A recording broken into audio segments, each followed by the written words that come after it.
Hello, everyone, and welcome to TLDM, a podcast where two DMs who also play in each other's games talk about their experiences creating and living in the world. Yeah. Well met, Alan. Well met. How's your world treating you? I will tell you. Well, actually, as we head into the campaign diary segment of the podcast here, we have had a pretty huge development in my game that I'm running. Yeah. Specifically, our first player character death. Yeah, a huge deal. More specifically, it was your player character. It was mine, yeah. I died. Vareth, the human barbarian. Vareth Deadheart is no more. Bit it. His heart is quite literally dead. Yeah. And he bit it in the sense of, like, he saw death, and he ran and tried to bite it in the neck and, like, let it devour him. Yeah. Yeah. Hand in hand with that topic, which we will dive further into, is our heroes have successfully? Yeah, they've successfully vanquished the gnolls who have been plaguing the Steswood in the Feywild. Yeah, a party of a small army of gnolls of like 40. Yeah, it was a little under 40 gnolls. Yeah. 5 of whom escaped with a werewolf. Yep. Named Trell. Yeah, our low point for sure. Yes. That was the moment where I was like, everything else we're doing here is more or less in vain. Well, but you saved... Vareth doesn't know that, so it doesn't matter. That's true. But a smarter character than Vareth, or not as smart, because Vareth wasn't dumb. He was just myopic, we'll say, in his focus. And someone with a little bit more sense of strategy would have been like, let's regroup. We definitely have to go get that werewolf. Right. But more so than these gnolls. Not really his style. Not his style at all. So here we go. I would like to do top 4 memories and a look back farewell for Vareth Deadheart. Yeah, do you want Let's do song one, to play one, underneath? 2 apiece, so 1 in each. Yeah, we'll play like as we go on. Yeah. Sort of deal. Great. Okay, great. And it begins now. For me, one of my top memories of Vareth Deadheart has to be just the first time he picked up something that wasn't intended to be a weapon and threw it at somebody who wasn't expecting it. I believe it was like a bench. Yeah, that's right. And threw it and killed a guy. Yeah, and it felt great. He did kill a guy with the bench. Yeah. We miss you, Vareth. Mm-hmm. To continue on to that, I remember like it was yesterday, Vareth hitting on the Queen of Air and Darkness in her little river sanctuary. Respectfully hitting on her and then getting rebuffed and being completely okay with that. Yeah. It was something that only he would do. Yeah. Also, Vareth taking under his wing, as it were, for an Eagle Barbarian, a young, I want to say Cyclops, and that's not right. Centaur boy. Yep. And teaching him the hard realities of life. Boy, oh boy, did he drive that lesson home. Yeah. Literally the last thing he said before he died to this boy was, they don't always come back. Yeah. Anyway. And then he told Shava to go back to the little boy and tell him, I told you. That's right. Yeah, those were his last words. Yeah. And to follow up on that, painful memory number 4, Vareth's last words, and then subsequently Shava sending him off from this mortal coil by, as she does best, stabbing him in the chest. Yeah. A mercy kill, for sure. One that it was an interesting experience because I'm sure that Rashawn, because I looked at Rashawn and we like had a moment like as people in that moment, like to add to the drama. And in that moment, I think Rashawn definitely thought that I was being like, just go ahead and kill me. And in my head, I was going like, just leave me here and I'll die on my own. So it was Vareth definitely had a moment of like, what the fuck is going on? But also he was like, yeah, this makes sense. And like didn't fight it. Yep. The dramatics, the optics of it were great, even though it was not necessarily exactly what Vareth was looking for as his final moment. I think I don't know. Me and Ian seem to have the most reaction to the death. Yeah. Let's talk about that moment. So from the PC side, what does that feel like? Well, so that was my first time dying as a character, which I hadn't quite realized. And I think it reflected how I actually deal with grief or anything like that, because I didn't find it that notable, and I was very like, whatever, it's not a big deal. And then later it was like, oh wow, my character died. Part of it was a little easier because I had, as we've talked about, like I had discovered that like playing as a barbarian is just not to my speed.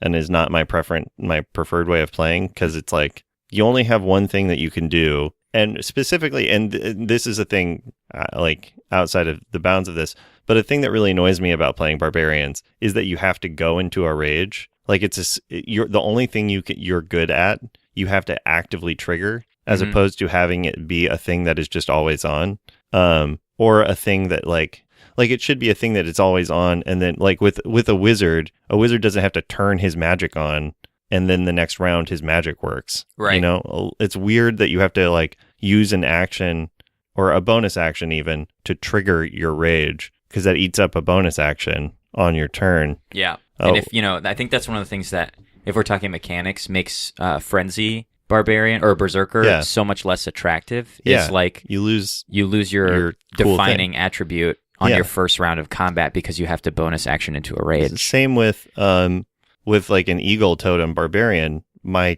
one thing I can do is dash as a bonus action, which is cool because you can get into the battle quicker, but not if you have to. The only way you can do that is to burn a bonus action to rage. It means then you're like, if you're like me, where it was like a party of ranged like people because they're all magic users, and then a monk who can move super fast, as the meat shield of the group, I have to get there before anybody else. But literally, I have no I am the slowest form of attack of any of us. Mm-hmm. So it was like, this is incredibly frustrating because I can't do the one thing that I'm designed to do, which is get there and like soak up damage, because I have to like basically walk, and everybody else is like just like pew pew pew pew. Yep. Laser beams, Eldritch Blast. Yeah. So by that point, I was sort of like a little over it. So the death of Vareth didn't hit me quite as hard as it hit other people, because I was like, I'm ready for something different. Vareth is frustrating, but I liked the guy. Yeah, I like the he's character. a cool dude. The concept was well, and I think you role played him well. Now that he's dead, I feel comfortable like assessing your place. Yeah. I think you played him well, and he was a fun character for the group because I got to design situations. Yeah. As all strong characters, I got to design situations or encounters or role play possibilities with the knowledge that they would be effective to this character, which was very fun. Yeah. So he will be missed. He will. Do you want to save it for until he actually gets some action, or do you want to talk briefly about your new guy? Sure, I'll talk. So Alan is so I've already designed my new character. I went through a bunch of options, as I do, because my favorite part of D&D is like theory crafting, because you can do that on your free time forever and no one gets annoyed by it, except for my girlfriend, who has to hear my different character proposals. Fiance. Well, she is my fiance. Congratulations. So, thank you. But we've agreed that we'll probably always call each other boyfriend and girlfriend, because it's more fun. I've been married for nearly 2 years, and I still call Claire my girlfriend sometimes. It just feels more fun. Also, like, as a teenage boy, you didn't want a wife. You wanted a girlfriend. Yeah, and I'm basically... one of my coworkers recently described me as a little boy who's big enough to be dangerous. Yeah. And I think that pretty much sums up what's going on with me psychologically. That makes sense to me. Yeah, I would agree with that. Oh, sweet. All right. Yeah. I didn't mind it. It didn't hurt my feelings. Yeah, but only dangerous in the fun way. Right. Well, like in that, if I am as a little boy, like you can kind of like get rowdy and like excited, and there's no consequences. But if I do that, I could like push somebody or like hurt somebody. Yeah. Like I'm in the same boat. Right before you got here, I bought on Amazon throwing knives, because I was like, I'm an adult. I can do this. So jealous. Yeah. I'm very excited to You know what play I want with them. really bad? A blowgun. Ooh, that would be fun. Yeah, I like the skill. I've been reading, actually that is a question I'll save for later, but I've been reading about blowguns? Fantasy book with throwing knives. Oh, throwing knives. And so I was like, I want to know. Terrifying. But I'm going to come over and watch you throw them. I'll let you play with them. Oh, yes. Anyway, new guy. Your new guy. So my new guy is Leslie Badapple. He is a half-orc rogue war cleric multi-class. And you were gracious enough to let me use one of the Unearthed Arcana rogue stuff, which I know in general they recommend not to allow to multi-class because it can OP. But I'm not really interested in like doing overpowering my character design. If I knew you to be the kind of player who liked to min-max, I would probably put more oversight into how you were building it. Right. But I feel like I know you as a player Yeah. well enough at this point that I know you're not trying to like rig numbers. Yeah. So basically what I wanted to create was it's basically a cowboy, but basically like a monster, like a Wild West monster hunter in a D&D type world. And so it's a half orc named Les Bad Apple, and he is a rogue, so he fights with his rapier and stuff. But because of the war stuff, he basically can fight with any weapon. He just prefers to fight with his stabby rapier. And he carries like a heavy crossbow on his back, so he's got like artillery basically. And I just wanted a guy who was just really good at sussing out and hunting monsters, because we have Trill, the werewolf that went out there, and so it was like, great, I want a guy who's like hunting this werewolf down to like take its pelt. yeah. As just like, I'm here to vanquish evil. Because I've also never really played a good guy before, like a guy who like a character whose main goal is being good and like doing good deeds. So that'll be, I think, fun to play. Yeah. Especially in the world that I know as a fellow DM in the world that exists. That feels like a fun discovery. Yeah. So I'm very excited for it. Me too. I think. I've been practicing his voice. Oh, sweet. No, I don't want to. You don't want to hear it? No, I don't want it yet because I haven't heard it. Okay. I think the only other major development in my game that I'm running is that the party has met, and this will be interesting to talk about, I think, from a DM lore building perspective. Yeah. The party has ended their session meeting a conjurer named Falza Fibli. Yeah. Who is actually a big deal, or at least was a big deal in Tengri, which is one of the countries that you curate. True. So we've run into another situation now where our world obviously is one giant world, but where I'm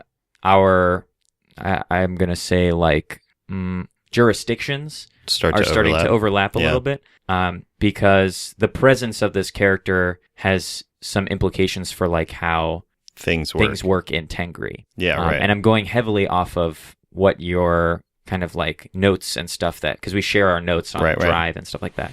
I'm going heavily based on like what your notes and your backstory and your breakdown of how Tengri functions and like what the role of certain people are in that power structure and stuff like that. Yeah. So yeah, full disclosure, she was the head of one of the schools there for a while. Which is awesome. Which is kind of a big deal. Yeah. There's only 7. Yeah, no. It's like it's akin to being like a regional governor in a way. Yeah, because it works as like a almost like a plutocracy, but not a plutocracy. It's a like an oligarchy. Yeah, it's a majocracy. Yeah. That's really interesting. And I'm excited to see that. Yeah, because Tengri is a place that I have created, obviously based on like basically we're just doing Exquisite Corpse style thing where you write a little bit and then like you wrote the basic description of Tengri and then I filled a bunch of stuff out based on that, but I haven't gone back to it at all and I don't have any immediate plans for it. So now whatever you create for it is like, cool, I'll just incorporate that in.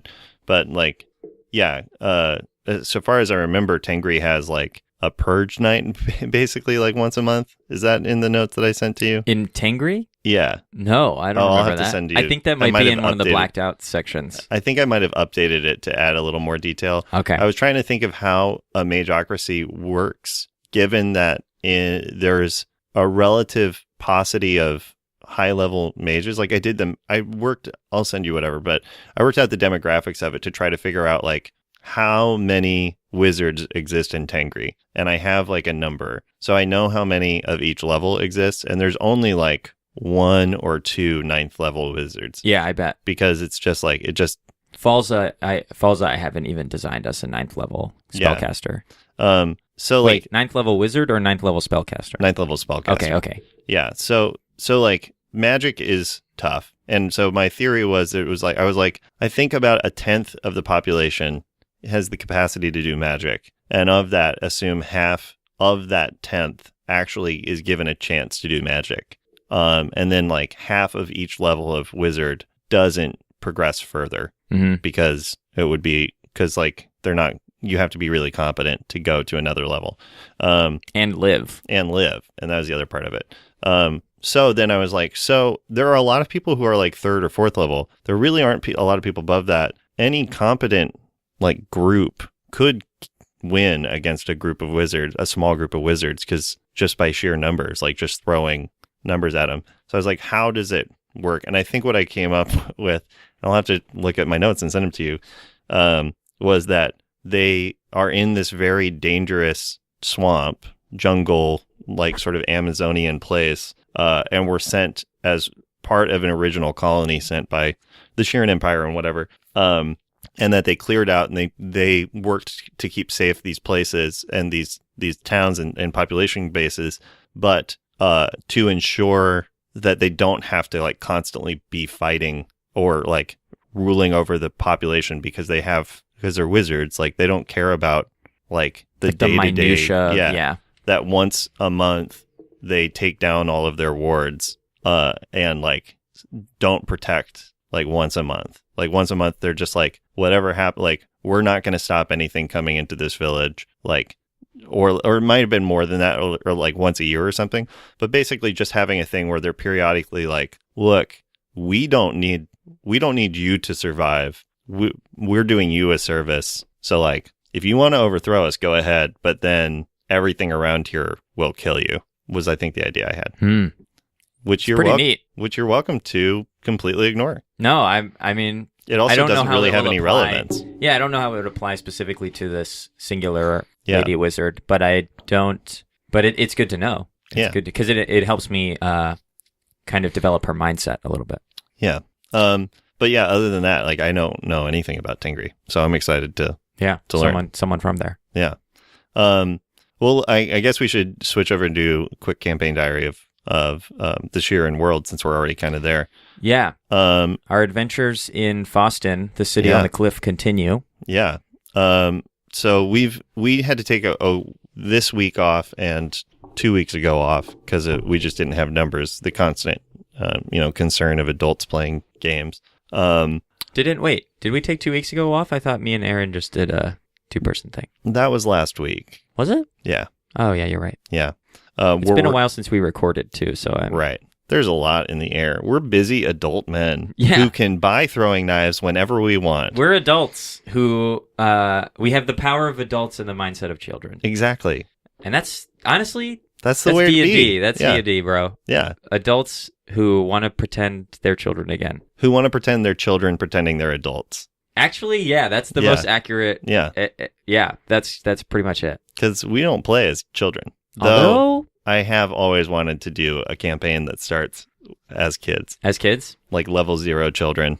I told you, my Donk Funderwile character concept, whose kid sister wants to go on adventures, so he reluctantly takes her with him. I did not know his name was Donk Funderwile. Oh, yeah, that's his name. That's a good name. It's pretty sick. Yeah. He's I mean, whatever. It's a totally different tangent. Yeah. I'll post his character sheet in the notes here. Awesome.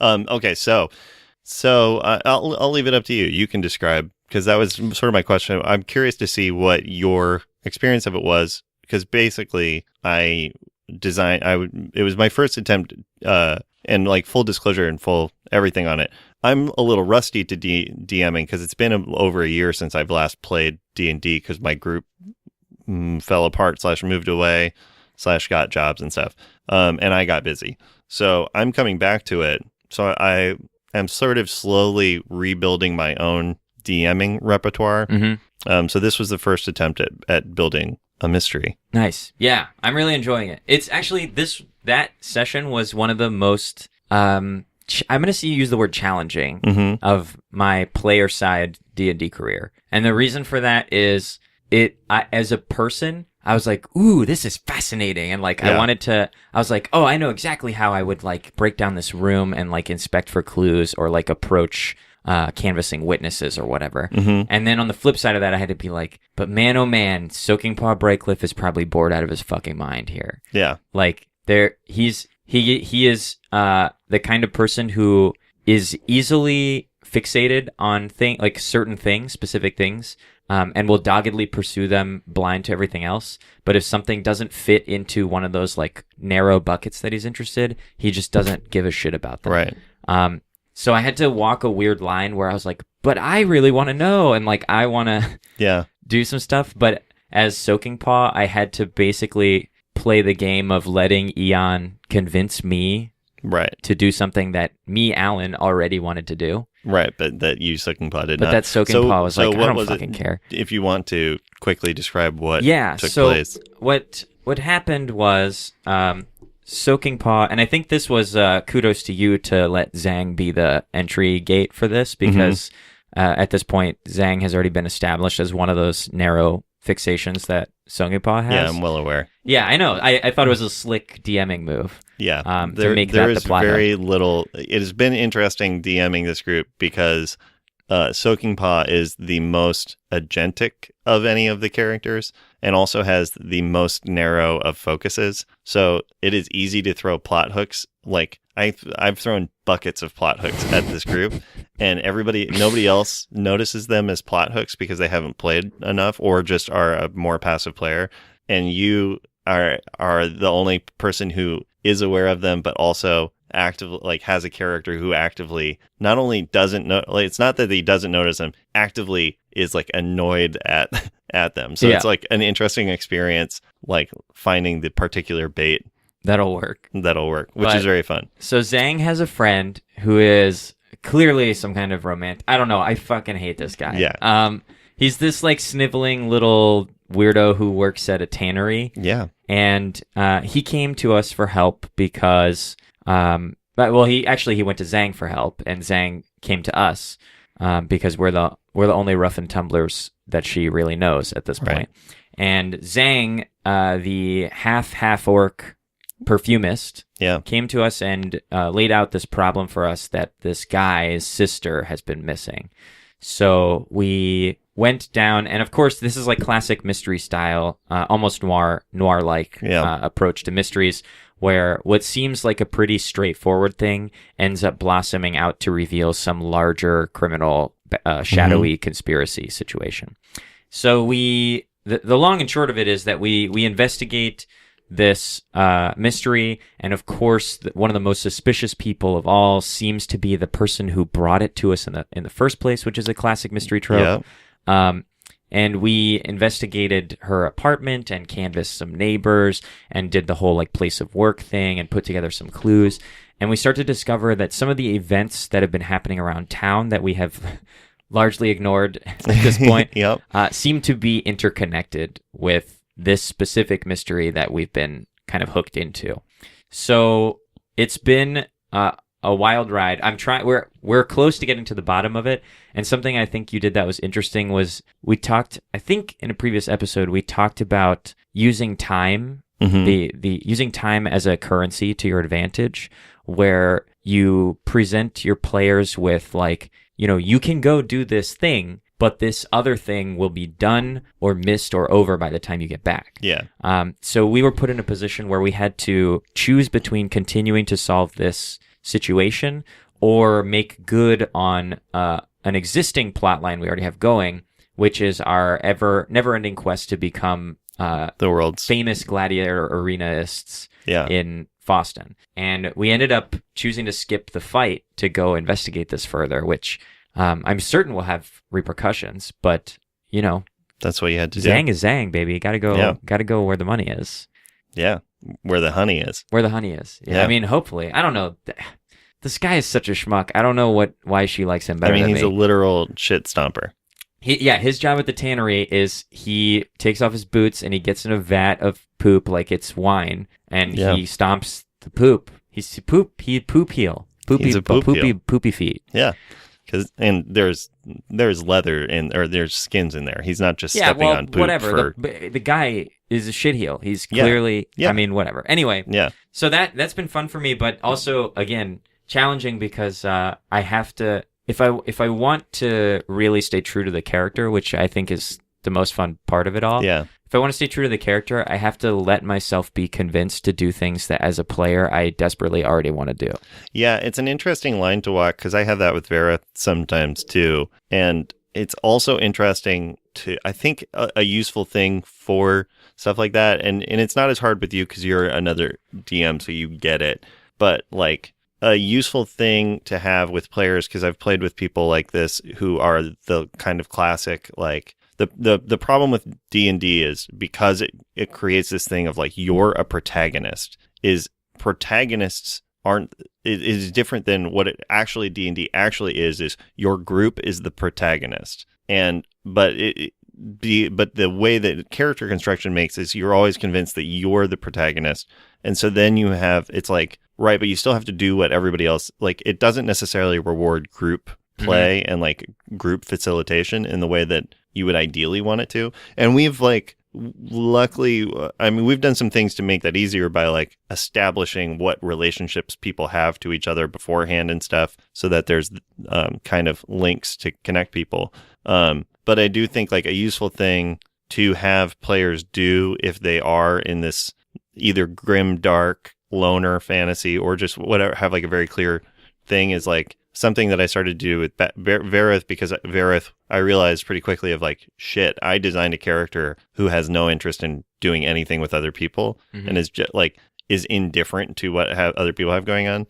So then I just kept being like, okay, so there's this thing that clearly is best for the group to do that Vareth has no interest in. What if I just decide Vareth does have an interest in it, and now I need to figure out, given what I know about Vareth, why would he care about that? So like when we had to go back to it, like when there was that orgy that happened and Vareth was agreed to it, and I was like, Vareth doesn't care about, like, Vareth doesn't want to have an orgy. Vareth is like a grieving dude. He doesn't want this. I was like, but that's lame. Why does Vareth, let's say Vareth says yes. What is his bottle? And then it was like, oh, because he's like grieving and he wants to heal, and it's like a chance to like connect with somebody. And so that actually gave me like more to play. Like I could still play within Vareth, but also like not have to resist the push of the group. Yeah. Which I think is like a useful thing I discovered. Not that that's what. No, I mean, that's exactly what we're talking about. I mean, R.I.P. Vareth. I mean, he was a growing person, and he grew to what he needed to be. Yep.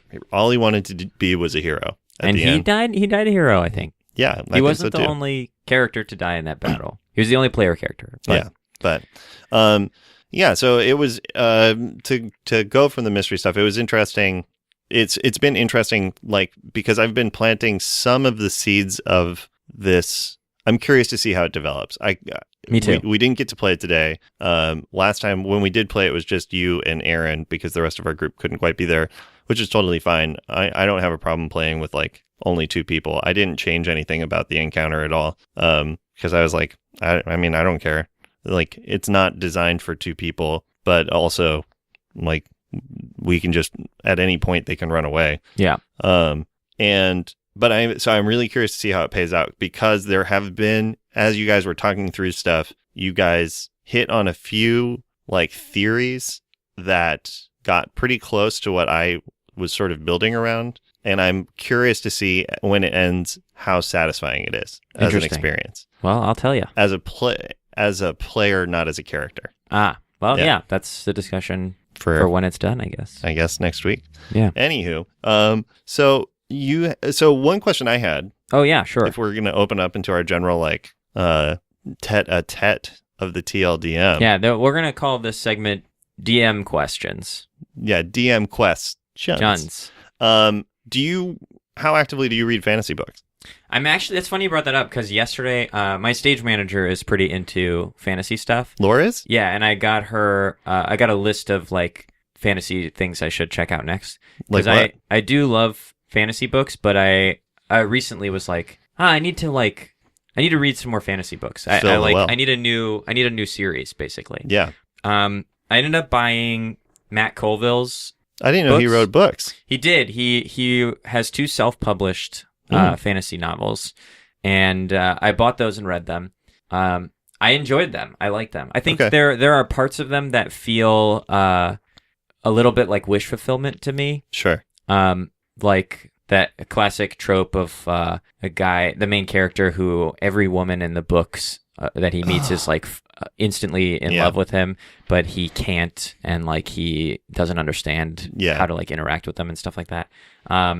There's like some weird moments where I'm like, okay, I like, this is more of a peek into Matt Colville, and maybe some weird wish fulfillment stuff. Yeah. I don't know. I know people really like him, so I potentially you just alienated. I know. I'm potentially, but I really liked the books. Yeah. So if I understand you right, you're saying Matt Colville is a sniveling wuss who can't attract women. No. Is that what I heard? No, I'm not. I'm saying that I think that he has no raw charisma or attraction. Oh boy. And this is all getting edited out. Has to marry Sue himself. This is all getting edited out. Yeah. You have a personal grudge with Matt Colville? I like Matt Colville. I steal from his DM discussion videos constantly. Yeah. I think he's a cool dude, and he's doing a lot to actively encourage not only the D&D community, but to broaden the DM community. Yeah, I think that's really cool. And I think he's a good writer. Yeah. This all sounds like stuff that you would say about someone you fucking hate. No, I really I mean, I think he's a good writer. He's doing a lot for the community. Oh boy, god damn it. No, I really do like the book though. Both of them. I really like the books. They were just parts of them that felt like I guess tropey more than anything else. Yeah, I have that. I read Name of the Wind, Patrick Rothfuss. Yeah. And I loved the first one. I hate the series. Really? I truly hate it because it's well written. It's fun. It has some major structural issues for me, namely that like it's a guy telling somebody his story, and he spends it's like 600 pages on a couple of years, and he's in his at least in his late 20s, and he's talking about being 15 as though it was the most important year of his life, when really all he does is like be pretty cool. Like he skips over all of the hard years of his life, which are his early years, and then he talks about his first year in school, in like high school, basically. It's like basically somebody talking about being like on varsity their freshman year as though that's the most important thing of their life. And it's like, no one talks like that. Like no one spends that much time talking about their formative years. They talk about like what that led, especially because it's like this guy clearly has, it just feels weird. It feels weird. Have you read the second one? Yeah. See, that didn't bother me, especially when we start getting to the revelations that Kvoth is how I've been pronouncing his name. But I always pronounce it like I'm a surfer in California. Kvoth? I think that started to make more sense to me because I felt sort of the same way where I was like, man, he sure is spending a lot of time telling us how fucking cool he was in school. Yeah. But that makes more sense when you start to put together that like this is a guy who is not as powerful as he was before. Yeah. Like not even close. So it it almost makes sense to me of like this guy who is supposed to be the next big thing, and now he's like a dude who runs an inn and like has trouble doing magic now. It makes sense to me almost for him to be like, but man, oh man, when I was in high school, it's like the Al Bundy effect where his major claim to fame is something he did when he was like cool and people liked him. Yeah. It's just also that it doesn't present that enough for you to have sympathy for him in that way. Because he still is like super fucking cool, even though he's just an innkeeper. He's still like able to kill things and like good at stuff, and he's still the coolest guy in town. Yeah, and he has like magic things. Yeah, dude. And also, it's just like Kvoth is like the most Mary Sue he's of like characters. A radical. Because it also then turns out he's so good at he's never had sex before, but he's so good at having sex. He makes like a love fairy fall in love with him and want Yeah, that's him. A little weird. And it was just like, go fuck yourself. This is stupid. Anyway, though. Speaking as someone who has had plenty of sex and is terrible at it. Yeah. Yeah, that pissed me off. Yeah, it was dumb. Anyway. Guess what? That like... the way more interesting character for me would be a guy who has sex all the time and is just shitty at it. Yeah. And is just like tries real hard and just is bad at it. Yeah. I'm curious about your list anyway that Laura gave you. Do you remember any of the titles on it? She recommended I actually have never read the Discworlds. Oh, sure. So she recommended huge. those. I haven't read and then much. Oh boy, Atlas of Kings, something like that by Brandon Sanderson. Oh, yeah. That's great. Yeah. Oh, man. I think that's where I'm going also next. go for Mistborn Trilogy by Brandon Sanderson because it's fantastic. Actually, I can loan it to you. She mentioned that one, too. I have it in the next room. I caught her reading Wheel of Time the other day, and we had like a 2-hour talk about Wheel of Time. Yeah. Because I loved those books. For you... That's another one, though, where like it's a common thing, it seems like, where like this like male protagonist character has like weird... They're like perfect at everything. Right. And that includes like... being extremely attractive and like the flaws. They always have flaws, but they're always the same flaws. Right. And the flaws are that they have like troubled pasts. They have the weight of the world on their shoulders, and it's like making them moody and dark. Or they have some kind of like goal or like task that they just can't be with the person they love because they have to save the world. Yeah, exactly. And I think it would be much more interesting if we just had like a guy who was like fucking ugly and like was like pissed people off all the time, but was the hero of our story or something. Yeah. For either for you or just for anybody listening, because I also about a year ago was like, I'm gonna get back into fantasy for similar reasons of like I need to like fill the well, and also it's my favorite thing to read, like hands down. It's my favorite genre of stuff to read. Yeah, and I'd like strayed away from it to try to be more adult and like more grown up in my reading tastes. You know, Tolstoy. Yeah, all Tolstoy all the time. But I've just gone back to it. A few things that I've read recently. Well, I didn't read this recently, but it's a great one that I think you would really enjoy. Is The Lies of Locke Lamora. Okay. It's a series. It's frustrating. My main problem with fantasy right now is that it's hard to find series that are complete. Yeah. And that aren't ongoing. I'm trying not to do that again. Yeah. Because I want to blitz through a series and be done with it. Right. So I read. So Lies of Locke Lamora is not a finished series, but it is very fun. It's more thievery and it's like rapscallion-ness, but the character is just more of a fun goof. It's a fun goof of a series. I read I think that's one of the things I like about D&D is that, especially if you're using point buy or standard array, is your characters are forced to have flaws, right? And not like there's plenty of like moody backstory, like lone wolf shit that happens anyway. But if you're playing, it's fun that you can play a hero whose flaws like they have an 8 in intelligence, so they're just stupid. They're just dumb guys. Dummies, big dumb guys. That they have like a 6 in fucking wisdom, and they are gullible and oblivious is like their whole character flaw. Or that if they have bad charisma, they're like abrasive and like people don't fucking like them. Yeah, like that. I think that's more fun than. Which is interesting. Good at everything as the plot requires. Yeah. And then like moody and weird anyway. Yeah, it's interesting playing with performers because I find because charisma is almost always a dump stat unless you're a sorcerer or a warlock. I can't dump charisma. I just can't do it. What I think is interesting is playing with performers.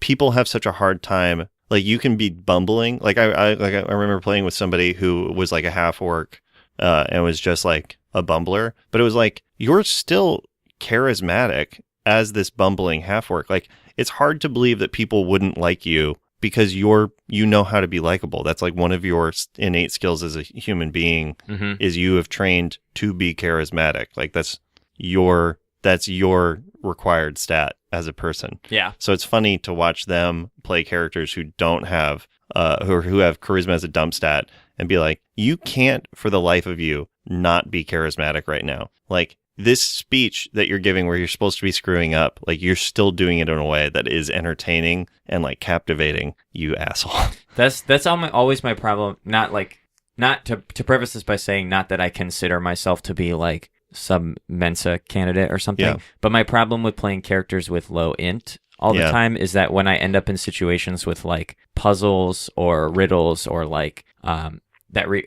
obstacles or problems that require some outside of the box thinking, it's really hard for me to not put all of my mental whatever like that amounts to. It's hard for me to not put all of my mental capacity into trying to solve the problem. Yeah, it's funny because it always ends up for me that I end up like kind of cheating by doing exactly the wrong thing so that like somebody on purpose. So that somebody else can be like, what if we did the opposite of that? And then it's like, oh, good idea.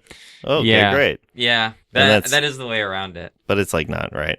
Anyway, it's hard to those things are weird because, and I think combat does this to some degree too, that they almost encourage metagaming in a way. Yeah, because you're and this is one of the reasons that I've started to steer towards theater of the mind and away from maps and minis. Yeah. Is I think they do a better job of preserving the idea of you looking at the world through your character's eyes. Because as soon as you put something flat on the table with like figures on it, and there's like a grid, and it looks like a board game, people start thinking about how to like win the situation as opposed to what they would do, like what their guy would do, what their like half elf female bard would do in this situation, you know. So it's weird. And the stats too, trying to play like role play into your ability scores is always a little weird. I agree.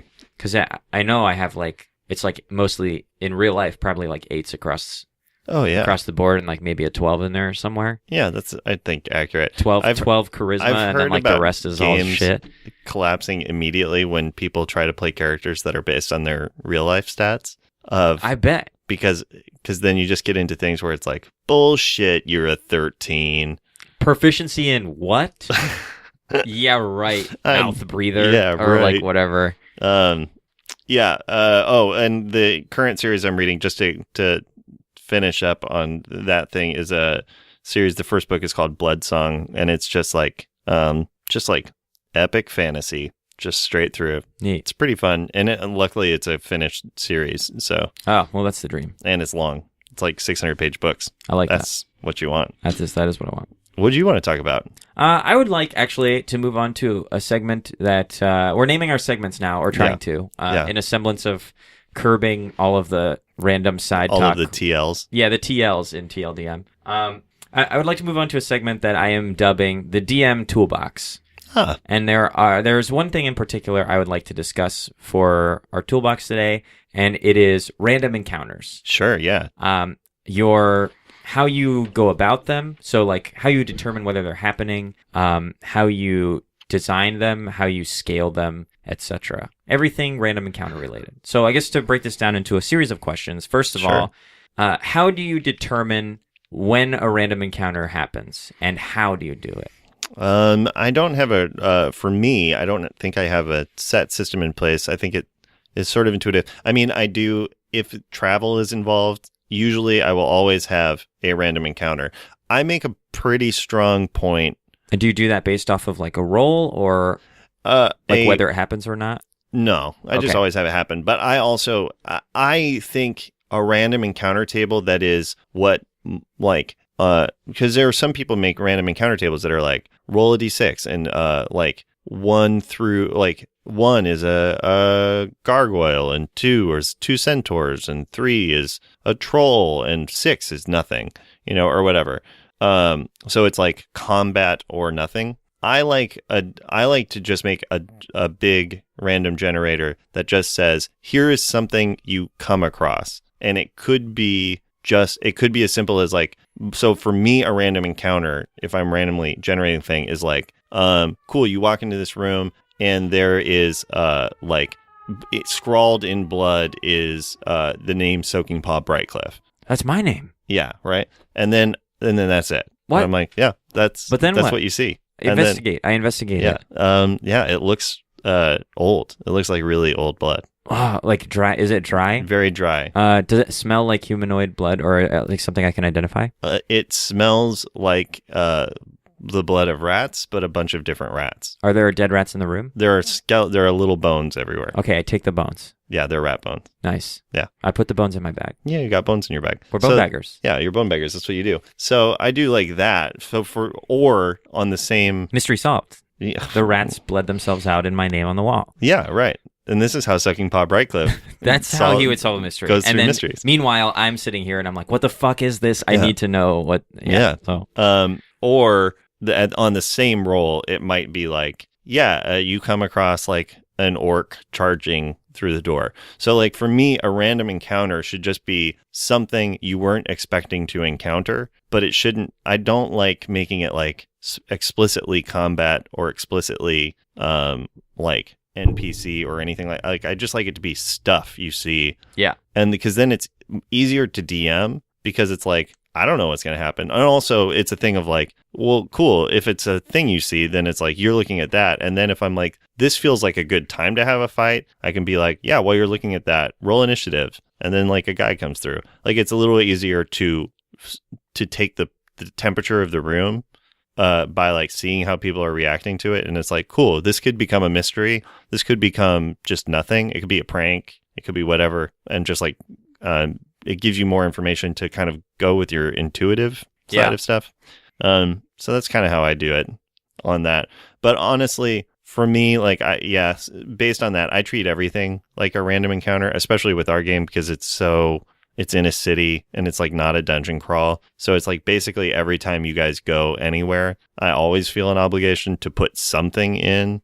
And I'm trying to get better at putting in stuff that you could intercede with. Right. But like, for example, when you guys went to, in the game that you and Aaron were playing, you went to investigate one of the burned down buildings because, there have been a series of arsons, right? And there was a guard there that and you took him around to the side.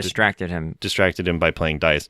I didn't have anything of that site planned at all. It was just sort of a like, oh, they need to encounter something. What would they encounter here? Probably a guard, because this place just burned down.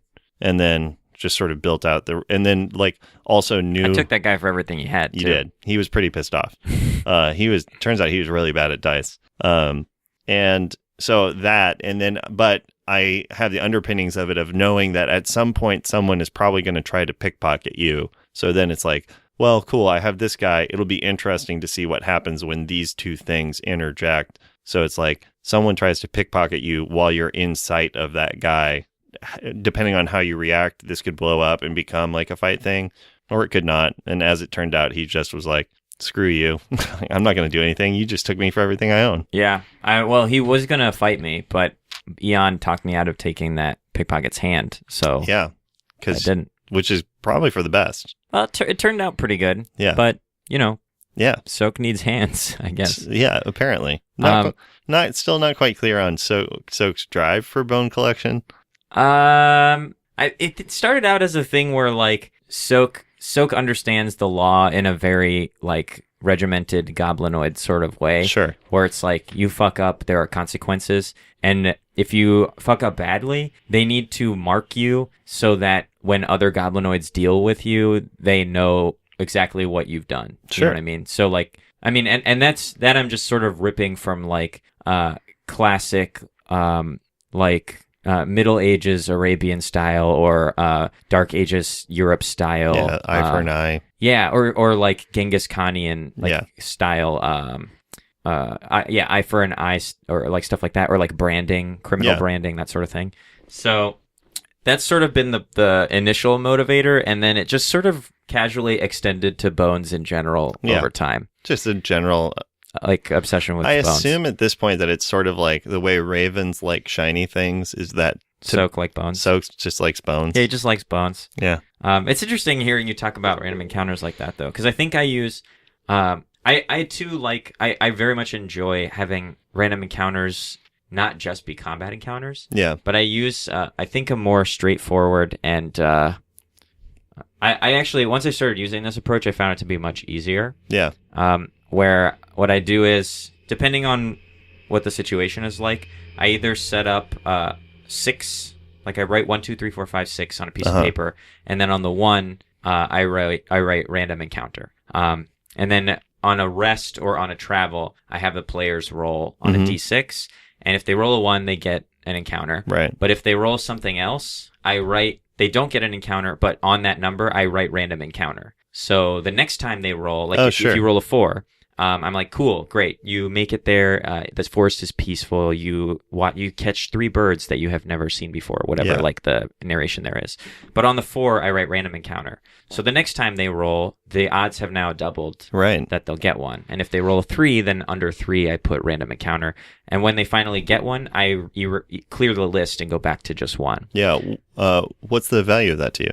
I like the idea of taxing, for lack of a better phrase for this, taxing my players' resources. Yeah, right.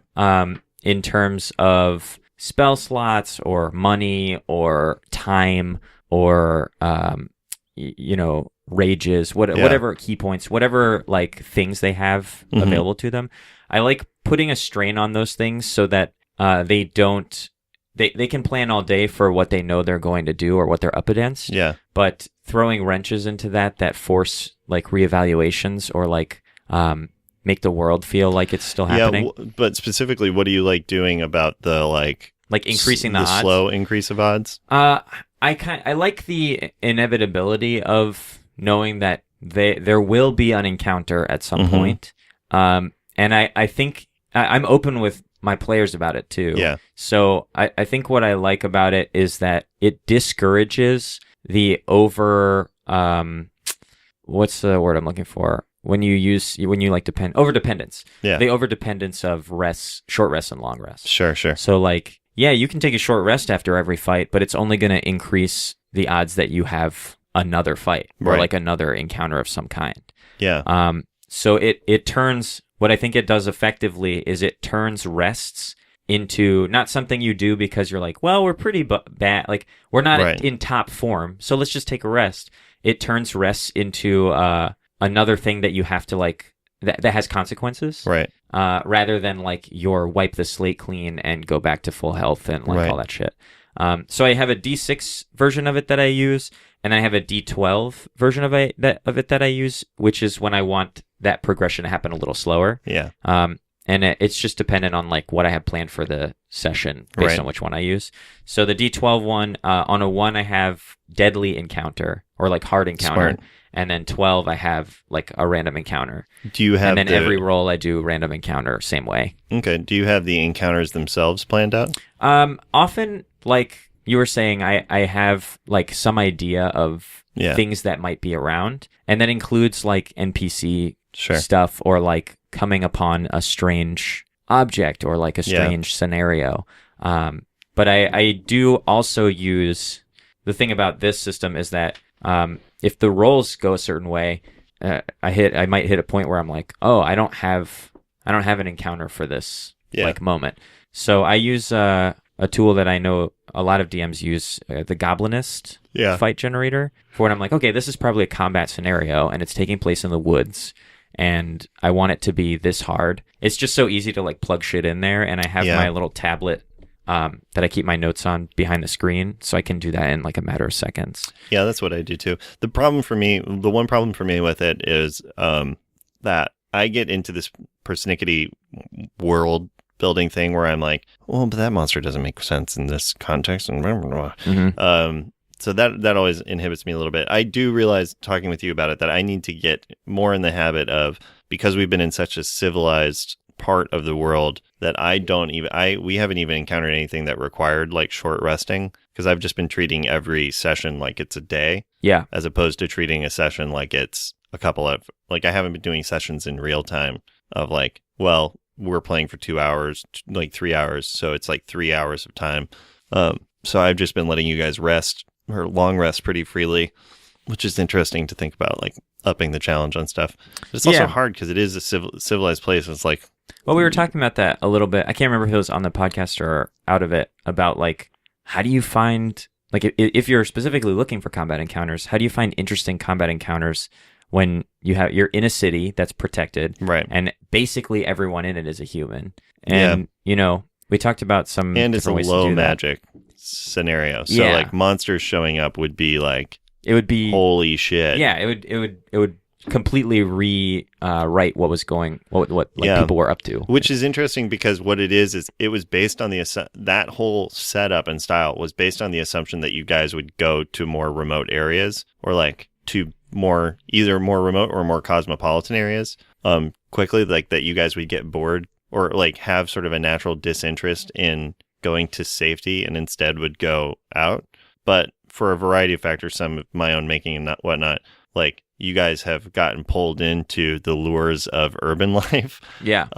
In a way that then makes it like, oh, like 90% of the monster manual like can't work in this, or can't like quickly work in this setting. Like I need to like figure out how to make this work in a way that is like done, which is like totally doable and is very exciting. I think an easy way out for that is that because you have established Foston as this like underground fight ring driven entertainment city, that it'd be pretty easy for you to have like a secret special battle where they've imported some, ogre that they captured in a cave and they're going to make it fight in the pits or wherever. I think that's super fun. But yeah, that's the plan. It's hard. It is, on that flip side of that, it's hard to like, release a bunch of sea hags in the middle of the city and like, let's see what happens. And treat it like, well, it's Tuesday. Yeah, exactly. Yeah, exactly. Or not explain, like, because then you run the risk with your random encounter, you run the risk of creating a situation where everyone's like, it's not normally like this. And then the PCs go, aha, this is a major plot hook, and we need to like figure out where they're coming from and what's going on. Which can be fun when done sparingly. Right. Yeah. But then on the other side of that, then you're like, fuck, they've been on this like plot trail, and I have to throw out everything I prepared and start from scratch on this new sea hag quest. Yeah, which is fun.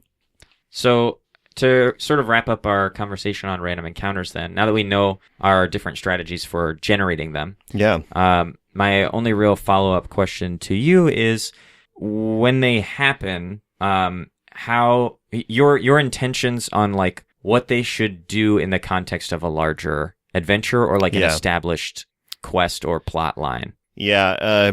Like, what's your ideal? So it depends on the thing. If it's like more dungeon crawly, which we haven't really done, but I've played those before. Those, it's a resource tax. It's a resource tax and a way to fill out the ecology of a space. I hate dungeons that don't make sense. I hate dungeons that have beasts in them in like closed rooms where it's like, how did they survive? Like, they have to eat stuff. That like this needs to be there needs to be ecology involved. So that's just like a personal thing. So I often design around that so that it's like a closed ecosystem or something. So it's a resource tax to kind of explore those elements and use those as a way to like give random. I guess really the answer is all in every sense is to like force the characters to engage with the world beyond their immediate intentions or goals. It's like, I want you to experience this as though you're somebody here and realize like there's other stuff going on and you're part of it, and you can like piece together, you can make connections to the larger world and start to make sense of how everything works together if you want. And if you don't, that's fine, but like you're still aware that more is going on than just like, oh, this tomb just suddenly appeared for us to go in because its only purpose is for us to get the treasure at the end of it. Is like, I don't want that. I want it, if it's a tomb, I want it like, it means people made it and they made it for a reason, and like they cared about making a tomb, and I want you to feel like they cared about it, or feel like the orcs that took it over for a reason, and like have a nursery or whatever, Yeah. Things like that. What about you? I feel pretty much the same way. Yeah. I want it to either fit snugly into the context of the immediate region or world as the characters have seen it so far, or to further expand upon the context and like world development. Yeah. So I want my random encounters, like if you're gonna random encounter some hobgoblins, then what that means to me as a DM when I put that in there, because first of all, I love hobgoblins. Goblinoids in general are my favorite like monster group in the Monster Manual. They're just so much fun to roleplay, and there's the three different bugbears, goblins, and hobgoblins. They're just so interesting as like a unit of creatures almost. But anyway, I digress. If that's going to be your random encounter, then what that means to me is like, great, well, this isn't just like 5 hobgoblins that appeared in the woods specifically to attack the party because they needed a random encounter here. Right. What it means to me is there are hobgoblins here, man. Right. They don't travel in like 2s and 3s. This is like a scouting party for a larger unit or regiment of hobgoblins, and they probably have like a fort nearby, and that shit is important. Like, that matters. Which is actually interesting, because now that you say that, I realize really what the purpose and my preference with random encounters is. I use it as a way to do improv with myself, or to inspire myself to do more things. More, because I realized as I was talking about like the dungeon stuff, I actually just design encounters. Like, I don't really make random encounters for a dungeon thing because it needs to all make sense to me. So I need to know what it is. So random encounters for me are when the place is bigger than I have time or inclination to figure out. And then I'm like, cool, random encounter. Well, suddenly I know all about this little town because of this like one bit of inspiration that I generated for myself. Yeah, Harlottown. Yeah, Harlottown was random generator. Everything between Dathfield and Foston was all randomly generated, and now like I have Flern, and its refugees they're starting to impact our situation in Foston. Yeah, we can talk about that on another episode. Yeah, probably next week. Speaking of, I think it's time to draw this one to a close. Yeah. So I will say thank you all for listening out there, and if you enjoy the show or have picked up any useful information from it that you can apply to your own game as a PC or a DM, or not, that you just enjoy listening to us or whatever. We encourage you to share the podcast out, to subscribe. We don't really advertise or do anything like that, so specifically you, call to action. Yeah, Kevin, Maria, do it, likewise, Kev, Maria, if you're out there and you have questions for us about running a world, building a homebrew, or just like specific topics that you would enjoy it if we talked about on the show, tweet at us or email us, and we'll do that. Yeah, we will. Challenges, take challenges. Whatever. If you have trap or monster concepts that you want us to like test or look at and maybe even try out in our games, maybe that'll be fun. Yeah, if you have trap beats that you want us to incorporate in a rap. Trap beats. Yeah. We'll rap for you. We'll do that. We'll do anything to please you. Just please, whatever you want. Just like us. Tweet at us at TLDM Podcast, or email us at tldmpodcast@gmail.com, and we will respond. We'll do that. We'll do all that stuff I just promised. Yeah. Great. Thank you all for listening. Have fun rolling. Oh.